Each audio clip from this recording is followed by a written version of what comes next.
to that. It's a little Telecaster, and these guitars are just amazing little things. This one is it's all about the artwork for me. This one is a second-hand older guitar. I prefer older guitars. It's about 20-30 years old. Stripped it back, painted it, well, not super glossed it, but, you know, varnished it, and then Malcolm wired it up again.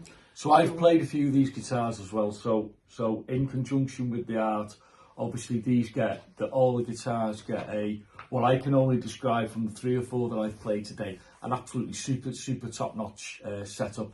So they're all set up, the necks are set, the actions are perfect on all of the guitars. Yep. So roughly speaking, now that's the one I saw online, I really like that one. These ones are sold. Sold, yeah. So where's that going to out of interest? This one's staying in Scotland, Okay. and the other one's going to Australia. I don't sell any work in Scotland, very, very rarely sell anything in Scotland. It all ships to America. I always sold my portraits to America. I've got so many amazing friends. I've had such an amazing journey through art and through people helping me. I'm in Debbie Harry's new book that she brought out. I've got a portrait in that. We gave her it when she came here. A movie producer, Jonathan Sanger, made a couple of portraits because I know his cousin, so I made him a couple of portraits. Ian Gillan from Deep Purple, a friend bought him one for his 70th birthday, and I sent him one for his Christmas. I've had little interactions with a lot of sort of musicians out there, famous musicians, just through friends on Facebook. And people just want to help you. And we do like a celebrity in Flint Guitar School. We do like our celebs. It's quite, you know? Well, you know, celebrities are just people. You know, knowing one doesn't make you famous, and having one have a piece of your art doesn't make you famous. But, you know, it gives you a little bit of kudos. Some people say, all right, that's cool, you know. Yeah. So buy something. Just before we started the video, so as Jennifer's alluded to, she's supplied to a lot of celebrities. But the one story that sort of I certainly raised my eyebrows is she's friends with ZZ Top. Now, who doesn't like... Really. I'm not friends with ZZ Top. Sorry. Elwood Francis, his bass wife player. bought him to... Well, he's the new guy. I think he's the most famous guitar tech in the world. I think he's very sought after. Yeah. He took over from Dusty Hill, who died. So Elwood took over, and Elwood's super cool. I really like him. His wife bought him too. They're just so down to earth. She bought him too. She bought him a body, and she bought him an old Japanese bass. And he talks to me now and then, and he actually.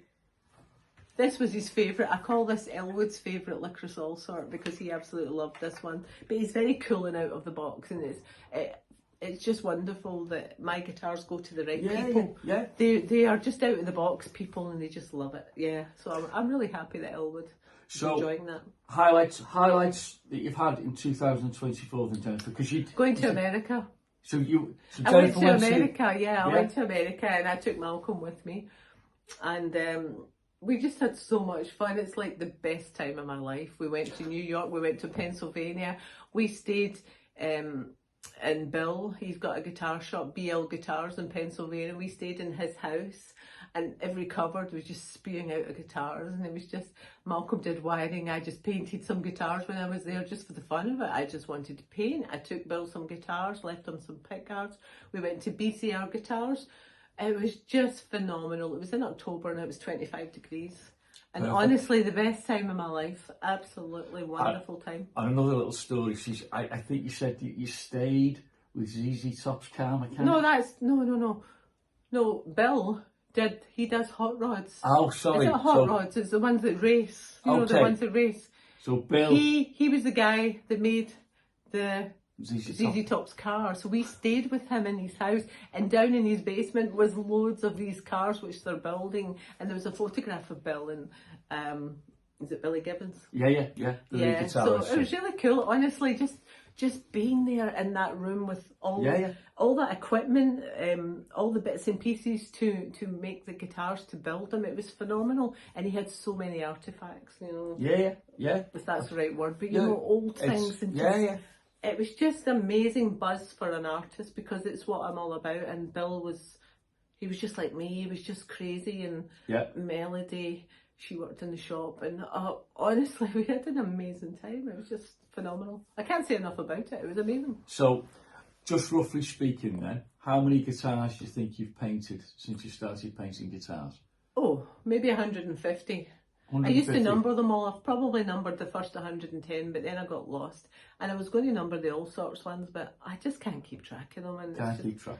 And in my head. how many pick guards have you painted? Oh, hundreds. Thousands. Yeah. No, not thousands. Can't afford thousands yet, you know. Yeah. I just, everything I make from guitars, I buy more equipment to paint because I have to paint. If I don't paint, I'll go crazy. I'll put the television on, listen to CSI in the background on Netflix, and then I'll just paint. I never watch it, I just listen. Yeah, yeah. And then 10 years later, I'll maybe catch another bit of it because I've just put it on in the background. But, you know, I've got to be doing something. I can't just sit here doing nothing. So I have to paint a pickguard or paint a guitar. And I'm depressed if I've not got anything to paint. So it's a kind of way of life for me. It's not about the money. It's a calling. Yeah, you don't make a lot of money. It's not... Yeah, it's not you haven't got your retirement fund sorted out yet just yet, Jennifer. Very little. If I sell a guitar for £500, what I get is £220. So, what Jennifer was saying was what you don't realise is to get something like this probably takes 35 to 50 hours work. Well, this one, maybe 10 hours on the front because you have to go over that 3 times. This one's not finished yet on the back. I'm not going to do the sides on this. But then it has to be varnished and then I have to go over it again. And I might have to go over it 2 times. So I've got loads of them piled up where I've only done the front because I have to psych myself up to do the backs. It's like you're doing triple the artwork's doing the sides. Yeah. You know, and you're only getting paid £200. It's not a lot of money and it doesn't matter about the money. I just think... It's the art. And I just want people to